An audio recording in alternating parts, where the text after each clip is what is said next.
Again, give us an idea how we. Okay. Well, I think you want to wait. I think Dr. Clark represents one of the unique forms of giving back to the community. He lived in the community all of his life. He was totally Afrocentric in his ideas and concepts, and he imparted that to the world, and that was overwhelming. I just loved it. I love the man, you know, and his books of literature, his anthologies, his teachings, his many years at Hunter, as well as his many years of lecturing both at the Schomburg and in his own house on 137th Street, was just pioneer. Dr. Clark was a pioneer, and he is going to be missed. He's going to be sorely missed, you know. What would you say to the young people that didn't know Dr. Clark? I would say grab his readings. His books are readily available. His teachings are available on tapes and videos in a lot of Afrocentric bookstores. But he is, thank God, his work is available. You know, his work is available to young people. So you would put him on the... I had somebody say that we would love to see him as popular as Michael Jordan. Okay. Well, you know, in his own right, he and Dr. Ben and other educators had a specific mission. He was very close with pioneers like Malcolm X. He absorbed his teachings and imparted them to the world. So we know sports figures are one thing, but to educate our young and be a role model and leave the writings. I don't know if Michael Jordan is going to leave any writings or anything that we can take as literary and educational. You know, of course, I'm sure his work could be educational, but not like Dr. John Henry Clark. And tell us your outlet. What's your creative activity? Well, right now, as always, I run a theater company called the New Federal Theater, and we do 3 or 4 plays a year. And we're getting ready to do a play called The Trial of One Short-Sighted Black Woman that opens October 21st, 1998. And it'll be down on the Lower East Side at Henry Street Playhouse, 466 Grand Street. But I'm really here to share memories of Dr. Clark with all of these thousands of people that are passing by his beer now. I guess you noticed that thousands and thousands are passing his coffin. Yeah. He's to be honored and respected and put up as a hero. Yeah. He is a hero, yes. Thank you. Give us your name again, please. Woody King of the New Federal Theater here in New York.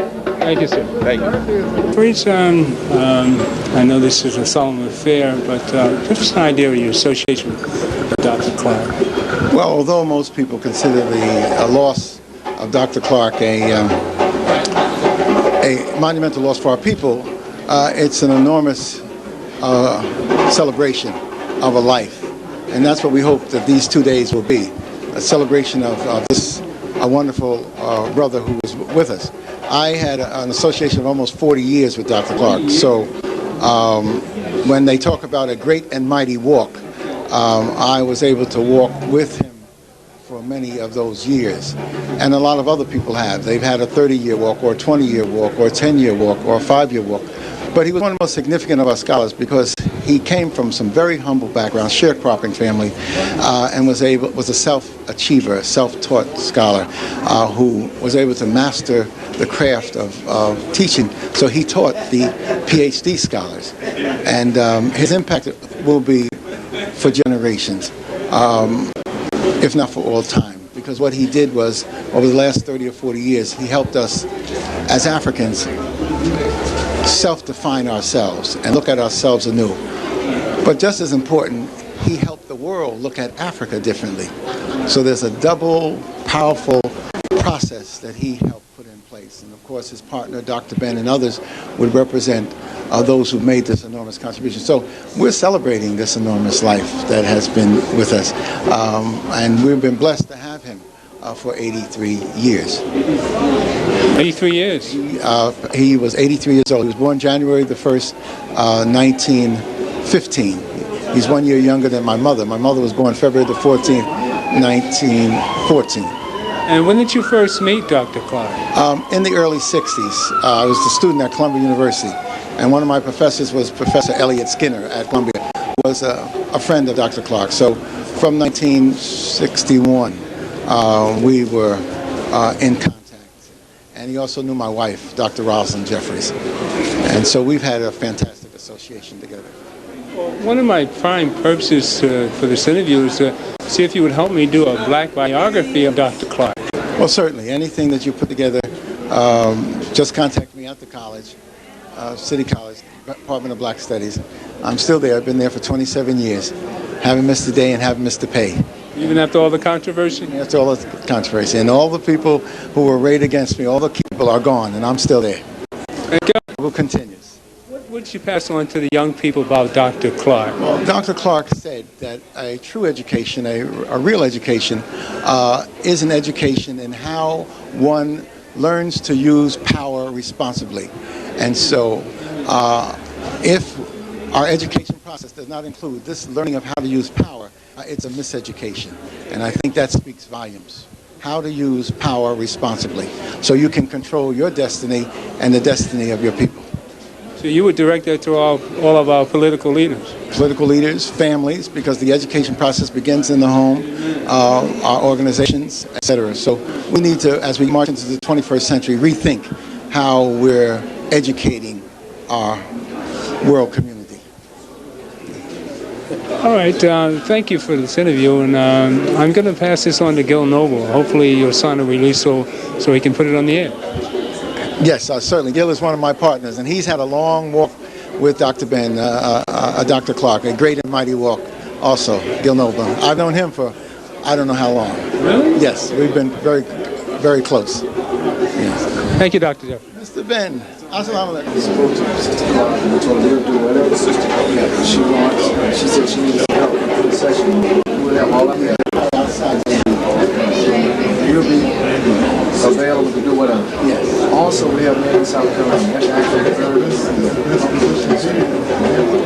I want to make sure everybody gets the right treatment. Would you say a few words about Dr. Clark? Well, he was one of our greatest.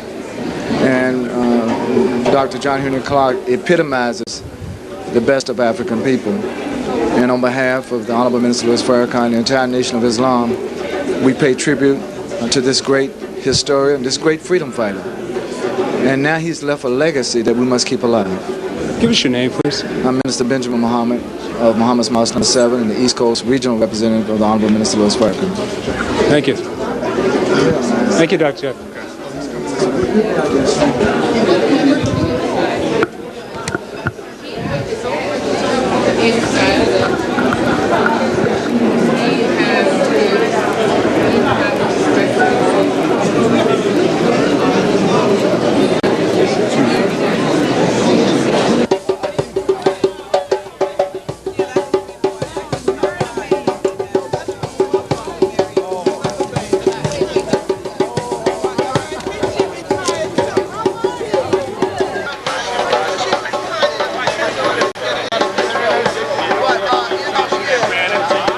Reverend Dr. Richard W. Wills, the Assistant Pastor, Canaan Baptist Church of Christ, where the Reverend Dr. Wyatt T. Walker serves as Senior Pastor.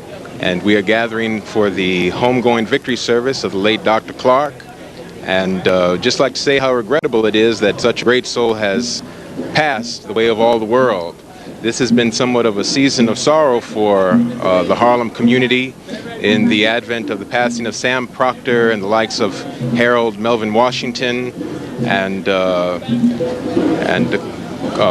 course Betty Shabazz, and so many great souls have passed right through here. His voice will be missed, and it is our sincere hope that as persons like Wyatt T. Walker, attempt to groom leadership, there will be others who will be able to provide some level of consistency and some degree of expertise. This is a critical day as we march into the new millennium, and if there's any consolation, there are persons such as the ones that I have mentioned are well writ, and they have left their literary legacy and it is our hope that leadership will benefit and certainly glean from the wisdom and the expertise and the scholarship of those who have gone on before us. This is a great event, and as you can hear, it's a celebration. Yeah, there's much celebration amidst the mourning. Well, we have a great history in Dr. Clark. He's one of our true heroes. Someone else was comparing him as the adult. As Michael Jordan is to the kids, Dr. Clark is to us adults. Absolutely. He was a giant among us, and he'll be dearly missed. But again, his legacy is left behind, and it has been left in literary form and in other forms. You know, his life's record is documented, and we're certain that those of us who knew him well, that his living will have not been in vain. Yeah. Thank you. You're welcome. Thank you. Gil? Dr. Jeffrey was invited to our taping Monday, but I understand he's going to be in Africa, so maybe we can do one now. Well, it's got to be quick. Yes, I'm certainly glad that Gil has arrived, because we're sure that there'll be a documentation of these activities, which will be enormous and tremendous as part of the continuous work he has been engaged in documenting the African struggle and African life. And so I'll participate in any level that you wish and any activities that my brother is involved in. I'm hoping to make a black biography about Dr. Clark. Why not? Why not? Brother's trying to get you. Being on Monday with Gil, and we're going to talk seriously about the effects of Dr. Clark in all of our lives. You're just seeing just the beginning. Now we'll go inside and take care of the festival.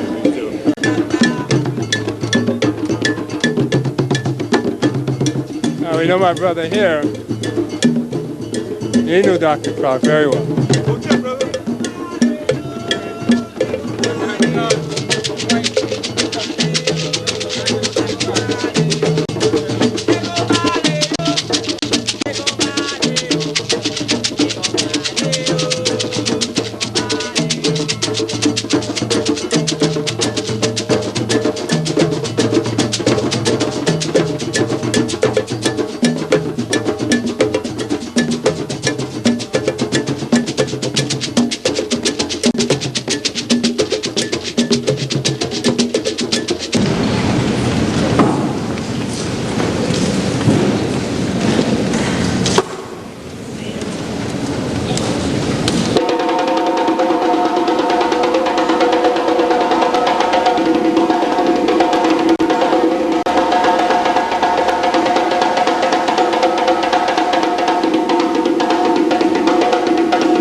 Let us all bow our heads in prayer.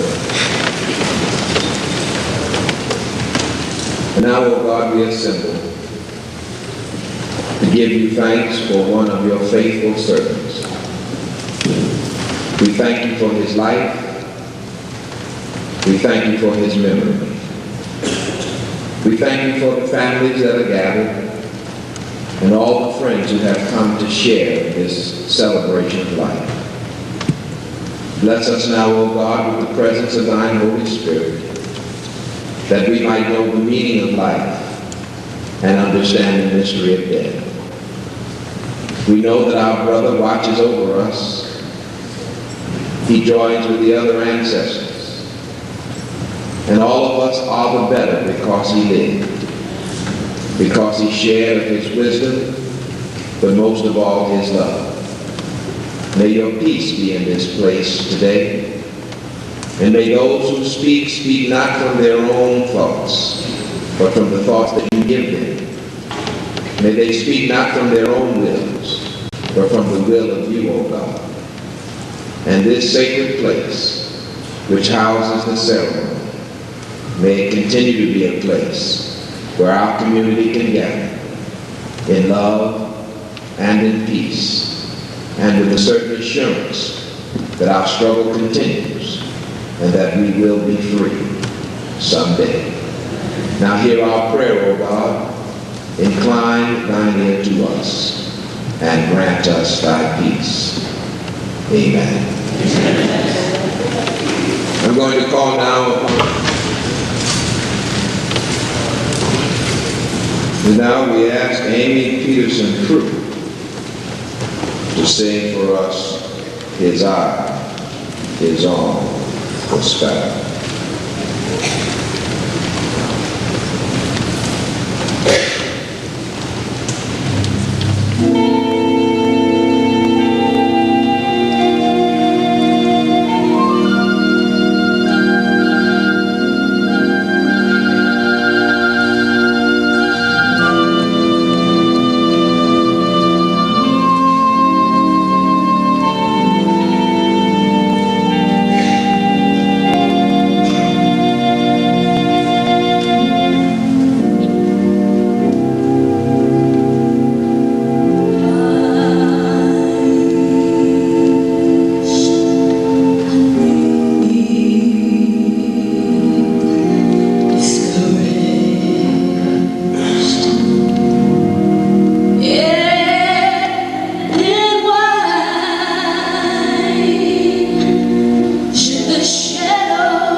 she could have sang that a little while longer. We might as well go on and have church. I know there are a lot of traditions. One thing I do know is that John Henry Clark was from Georgia. And when he was born in Georgia, he was a Baptist. And no sense in us trying to be too culturally diverse. Chairman of the Board of Inner City Broadcasting, Harlem statesman, entrepreneur, lawyer for Malcolm X, defender of the Shabazz family, the Honorable 1ce35371.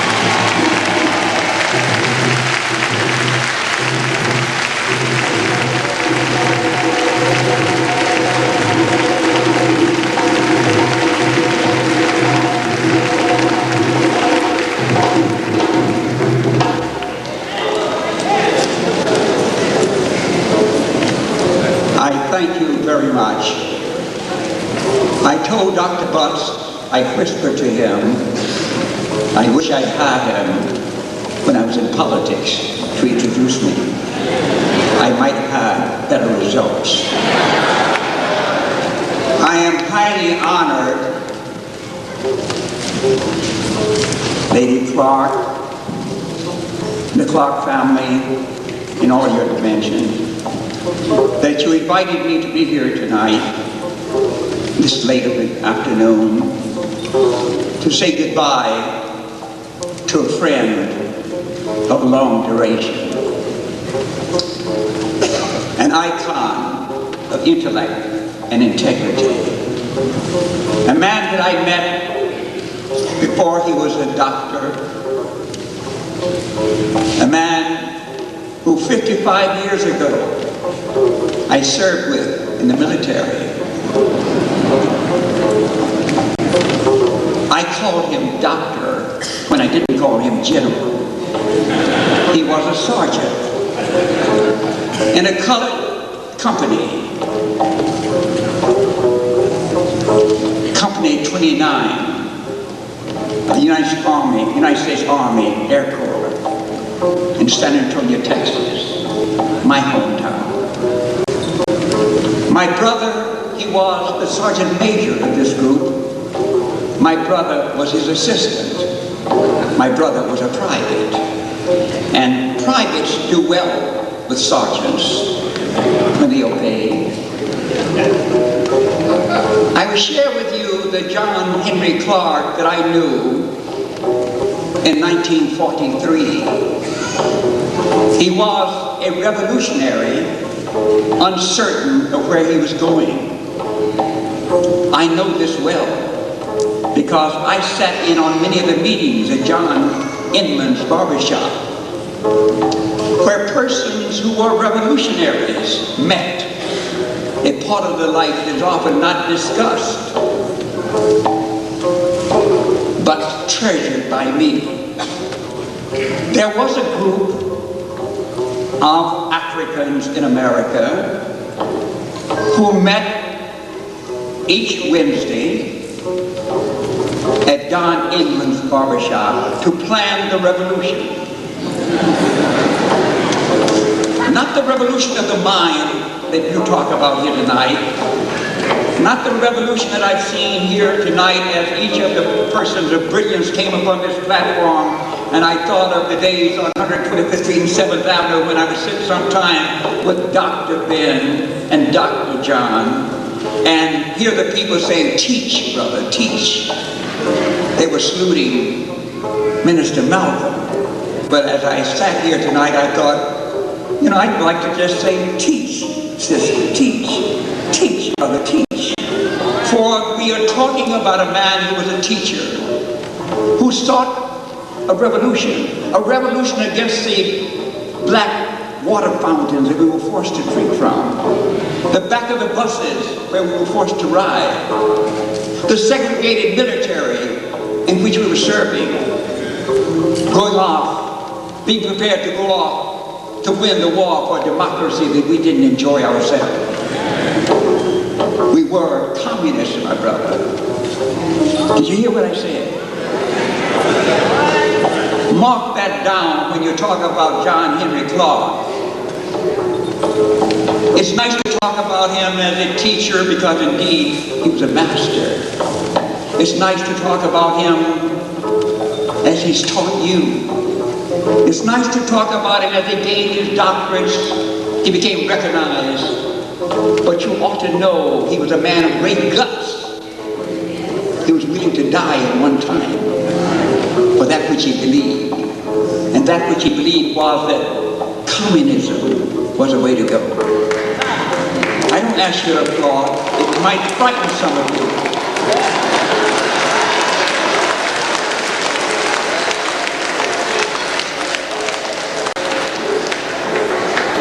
It might frighten some of you even to remember it or to know about it. But I was one of those people. 3 of my brothers were those people. My sister was one of those people. We met and we talked. And that was a time, and I close with this about this man of courage. That was a time when that man of courage that is so calm and reasonable in the years that you knew him wouldn't let you get a word in a conversation. And if you tried to talk, he slammed his hand on the desk and said, "You don't know." This is the man that evolved to become the person that you do know. And I pay this tribute to him, to this man of courage, the man who evolved.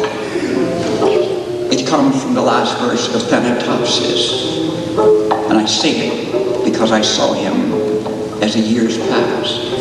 So live that when thy summons comes to join that innumerable caravan that moves to that mysterious realm where each shall take his place in the chambers of the silent halls of death, then go not like a quarry slave at night, scourged to his dungeon, but soothed and sustained by an unfaltering trust. Approach thy grave as one who wraps the draperies, as one who wraps the draperies of his couch about him and lies down to pleasant dreams. My brothers, my sisters, I've just got to believe from the life that this man lived that he now lies down to pleasant dreams.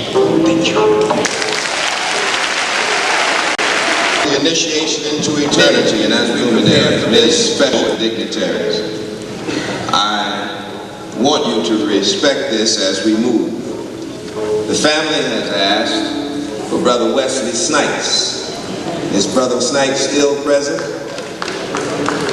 Come, Brother Snipes, they want you to say a word.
This is a big surprise. You literally caught me with the shoes off.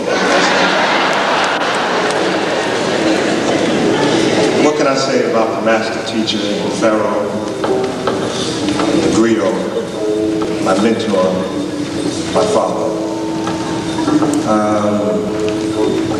I can only say that he has given me clarity that to have breath and life is for a purpose. And I'm supposed to do something with this life of mine. And hopefully it's for the betterment of the people whom I love and care for, live with, trust. I thank you, Baba, for all that you have given me and us. And I hope in my attempt to give honor to you that you have found pleasure, and you have found that we love you, and I personally love you. And may my life, now that I have greater clarity, be purpose and be for the liberation of our people. Wherever we are.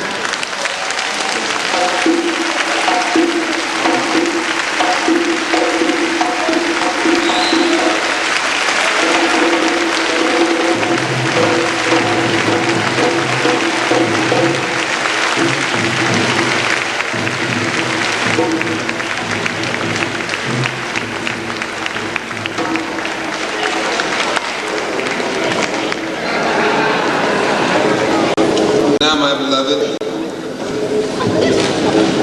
one of the premier activists of our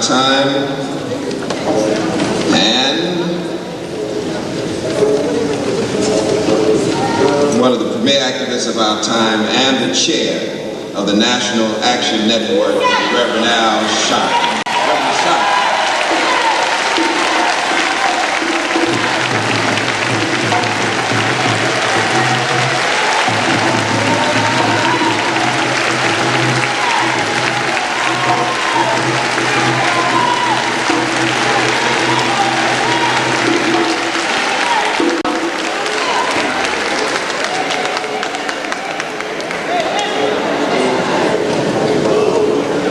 Queen Sybil, and to the family, to all of the clergy and all our brothers and sisters, I join you tonight in celebrating the life of a great giant. If I lived 1,000,000 years, probably the greatest honor I had was Dr. Clark asking me to perform his wedding with Sister Sybil.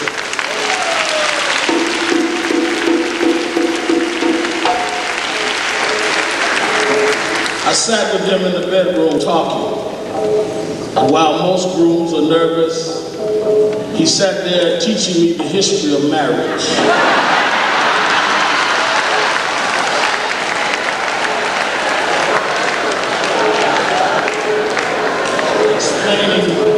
Explaining to me what politics was really about. I was running for mayor at the time.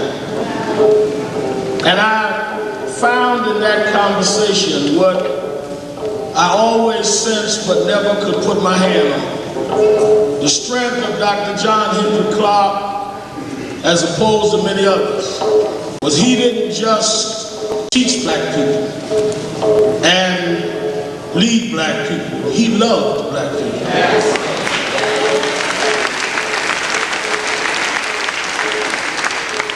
A lot of people lead us that don't love us. Some don't even like us. But Dr. Clark loved us, which is why there was no black too unlettered or too unsophisticated. In fact, he preferred talking to those without the degrees, because he sowed seeds that would grow. So we celebrate the Knight family with pride. We don't have to make any excuses. Reverend Butts can tell you the hardest job of a black preacher is to speak at the funeral of an unproductive Negro.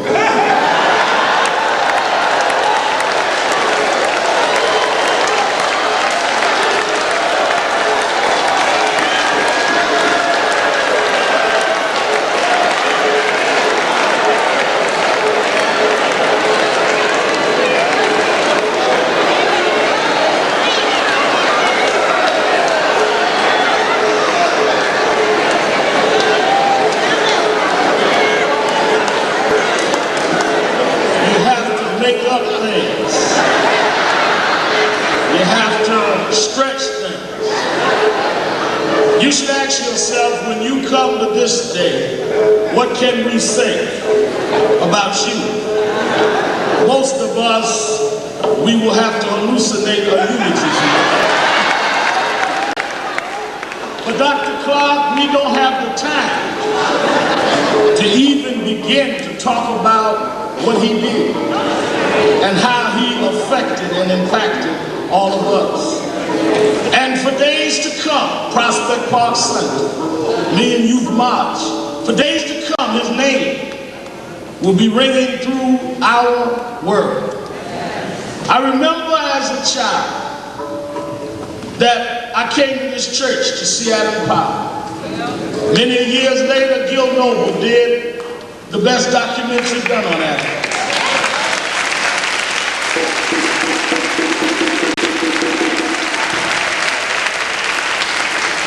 In that documentary, Dr. John Henry Clark was interviewed, and he said something very interesting. He said, in order to understand Adam Powell, you need a young man and an old man. He said you need a young man to say the Emperor of Harlem has no clothes, but you need an old man to say yes, but there was a time when he did, and those clothes were beautiful.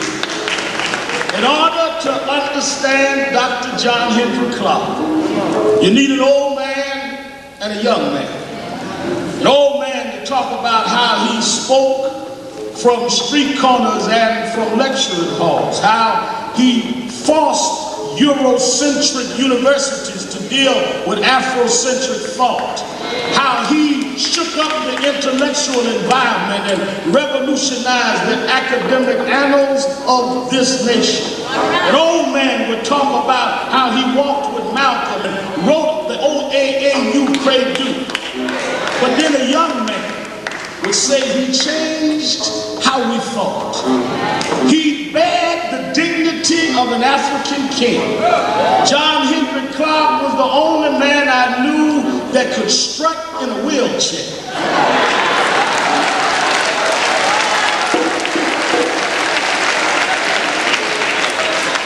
He would appear erect, even leaning on a cane, because that African royalty, that regal presence of his, was something that even time couldn't wear down. A young man would say when he began to lose an eyesight, he increased in insight. He was the great griot. He personified us at our best. My daughter said, why would the Creator call him now? And I wrestled with it because you try to act like you know the answer to everything to your children. And I thought about it, and I said, I think I know why. The ancestors probably have convened, and they are preparing us, Abubadika, for the next century. They're looking at our bodies being torn apart in Jasper. They're looking at our lawyers being disbarred. They're looking at our children being sodomized in precincts, and they say, what shall we do? And I believe Malcolm said, let's send for John. John will know what to do.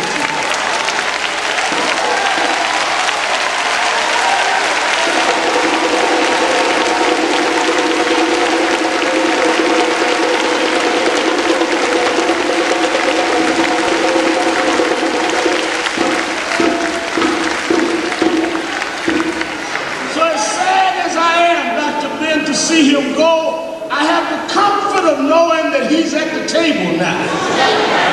And he will make it all right. He will protect us. He will make sure that we go in the new millennium safely. Because he will tell the ancestors what spirits to sing, what vibes to sing, what power we need.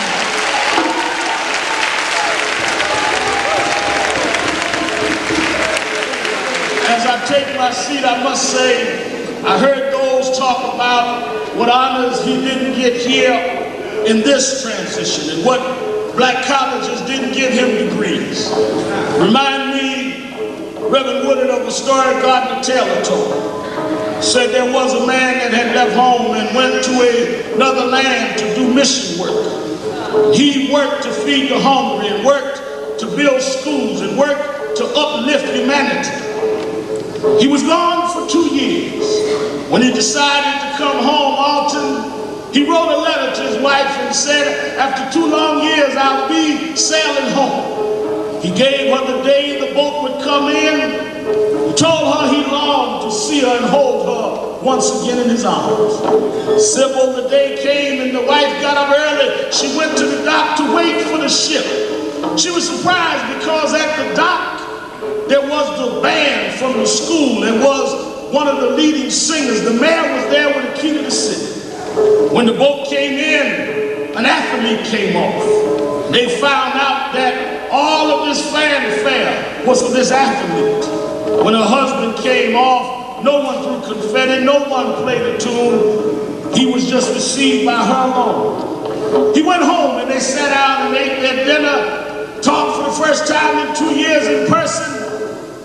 But he seemed sad, his countenance down. She said, "What's wrong with you?" He said, "Well, it's so sad how a man can do so much and not get on at home. Yet some athlete, some child that means nothing, gets all the accolades of this world." She said, "Don't worry about it. Just get on your knees before you go to bed and tell God all about it." A little while later, he disappeared in his bedroom.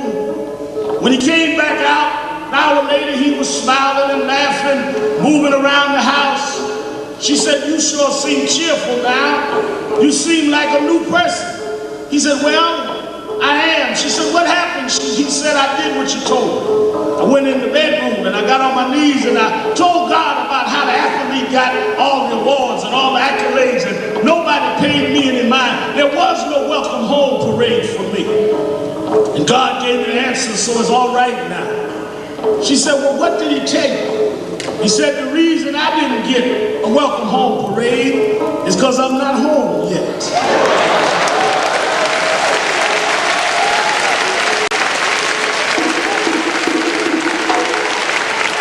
The reason why some couldn't honor John Clark is that was not his home. He didn't live for some little finance Negro college to give him an award. He didn't live for some subsidized social path to give him an award. He lived to go home where Garvey and Chaka and Malcolm and Helen Tubman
as we prepare to go in to the initiation into eternity. Tonight, on several occasions, the names of Nzinga Marie, Sonny Kojo, and Eugenia have been called. This is the Abyssinian Baptist Church, and I am its pastor. And at this moment, the stillness of this place, to speak for Eugenia and Sonny Kojo, I'm going to ask Nzinga Marie to come at this time.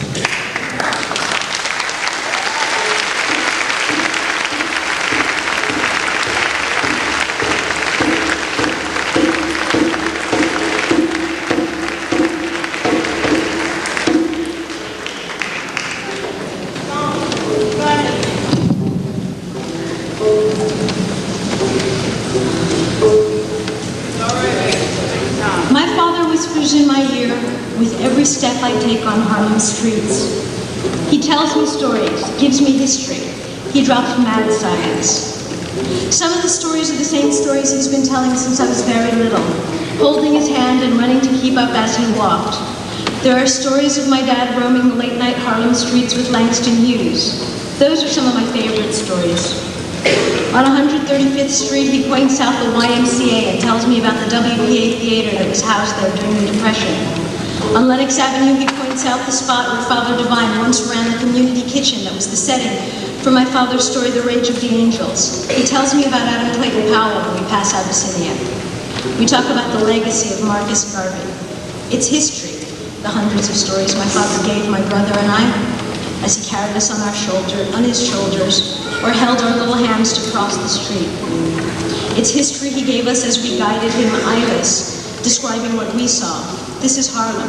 Sighted or blind, he wanted to know what was going on in his place. And between the lines of every story he ever told us is the certain knowledge that this is our home. He would know, because this is his home. My father loved Harlem. He was born to live here. He was a collector of stories with a confessor's face. A face that for some unknown reason invites the world, friends and strangers alike, to step up and tell their story. It's not just the face alone that invites the story. It helps to love people, to love all the ways in which people are beautiful and flawed and gorgeous in their effort to get it right. My dad was like that. His face invited folks to stop and talk about the baby on the way, or the progress in school, or the woman that left, or the new job they couldn't wait to start. Sometimes there was advice, but most people don't want advice. They just want a witness. A kind look, a handshake, occasionally a few dollars lent. My father was always interested to know who he was sharing the world with. My father has always whispered in my ears. He tells me, always do your homework. That's one of my father's favorite lines. My father was one of the luckiest men in the world, but he always did his homework. He was ready for every opportunity, poised for every next step. He taught me by example that there is no real life without honoring your passions. My father didn't know how not to be a writer. He didn't know how not to learn and teach history. He didn't know how to keep his knowledge and insights to himself. He worked menial jobs and jobs he didn't like for far too long and far too little pay, getting ready for the day that the world would be ready to learn what he knew. By example, I know how to be brave enough to lean hard towards my dreams and trust with blind faith that there's a life to be made doing the work I love and living the life I love. My father taught me to be fearless. My father whispers to me about imagination. He walked off a sharecropping farm in Georgia without an education and became a writer, a scholar, and a teacher. He became what he was by sheer force of will and imagination. He dared to imagine a life for which he had no models. This isn't the sort of bravery we're trained to. His story invites us all to be much more than we are. It challenges us to move beyond complacency. Never rest on your laurels. He whispers to me about endurance. Play the long game. Don't be a sprinter. Be the long-distance runner. I will miss my father. I will miss debating ideas and hearing his thoughts on whatever book he was working on. I'll miss how amused he was by my name for him, Daddy-O. There are hundreds of things to miss, and I'm sure I'll miss them more than words can say. And I'll be glad for memories of my father teaching me to ride a bike, or the view from his shoulders on the blisteringly cold Thursday morning as I watched my first Thanksgiving Day parade, or the conversations we had through international phone lines when I lived too far away, or the conversations we had when I sat with him during dialysis. My father would be so happy to see this crowd. He'd be glad and proud to know how well-loved he was. He knew. Even without eyes, he heard the sound of the crowds that packed his lectures. We don't live alone in the world. We are necessarily intimate, connected. My father loved that he was claimed by so many people. My brother and I learned early that our father was not like other fathers. Other children don't share their father with the world. We are very proud of our father. I celebrate my father. My father lived his life on a large canvas. The man I will hold in my heart, a very small man who worked, a very smart man who worked too hard, a storyteller with an absurdist sense of humor and an easy smile. I know him well. I will miss him forever. The joy of being my father's child is that my brother and I can proudly say we stand on the shoulders of a giant, and we love the view from where we stand.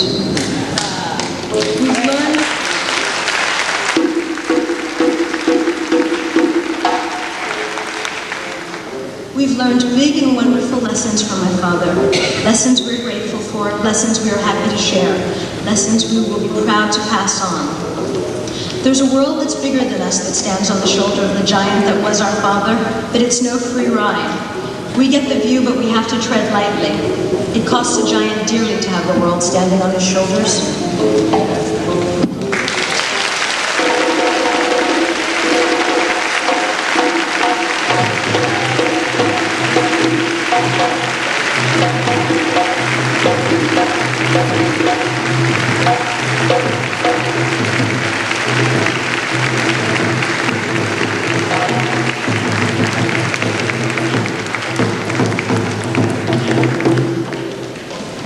I've learned many lessons as a result of being in the Harlem community, living among its people. One of the finest lessons that I have learned about the life of John Henry Clark was just taught to me by his daughter, Nzinga Marie.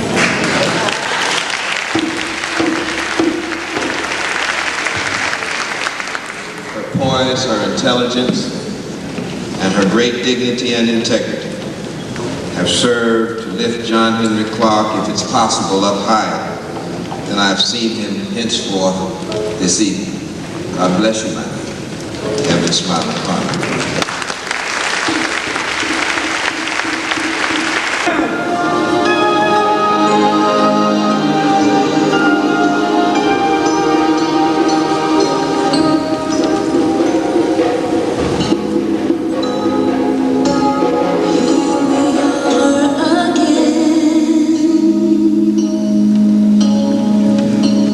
That old familiar place.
want to be around each other.